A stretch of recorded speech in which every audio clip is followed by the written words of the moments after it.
میں اس کی بالوں کی لٹوں سے اپنی انگلیوں کو الجھا رہا تھا۔ کیوں خراب کر رہے ہیں میرے بال؟ خراب کہاں، میں تو سلجھا رہا ہوں۔ میری کمر پہ ٹکا کے مکہ پڑا۔ یہ آپ سلجھا رہے ہیں؟ ہاں نا، جیسی آپ سلجھی ہوئی ہیں۔ وہ مسکرا دی۔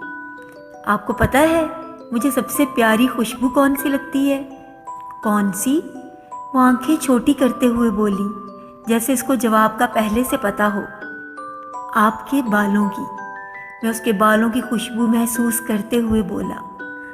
ہاں ہاں ہاں ہاں، اور کبھی خود پہ بھی غور کر لیا کریں۔ وہ میرے بالوں میں انگلیاں پھیرتے ہوئے بولی، ایسے جیسے کوئی پلاسٹک کا برش ہوتا ہے۔ ہاں ہاں ہاں، آپ کے جو ریشمی دھاگے جیسے ہیں۔ میں ہلکا ہلکا گنگنانے لگا۔ یہ موہ موہ کے دھاگے آپ کی انگلیوں سے جا الجھے۔ کیا بے تکی آواز ہے، بس کریں۔ تو آپ کو میری آواز بے تکی لگتی ہے نا؟ اس لیے دن میں مجھے 60 دفعہ کال کر کے میری آواز سنتی ہیں۔ میں ہونٹوں کے درمیان دبی سگریٹ کو جلانے لگا۔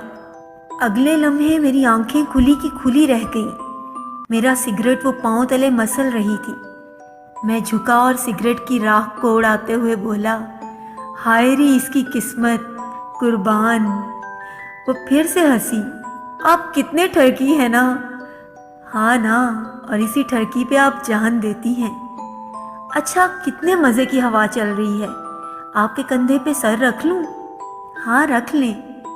زندگی کتنی حسین ہے، میں نے سرگوشی کی۔ بہت۔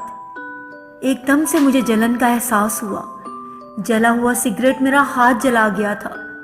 میں نے ارد گرد دیکھا تو میں کب سے اکیلا کھڑا تھا۔ میں جب بھی اکیلا ہوتا تھا وہ میرے ساتھ ہوتی تھی، لیکن صرف یادوں میں۔ میں کمرے کی طرف بڑھا۔ کھڑکی بند کرتے ہوئے میں زور سے چیخا، زندگی تم بے رحم ہو، بہت بے رحم ہو۔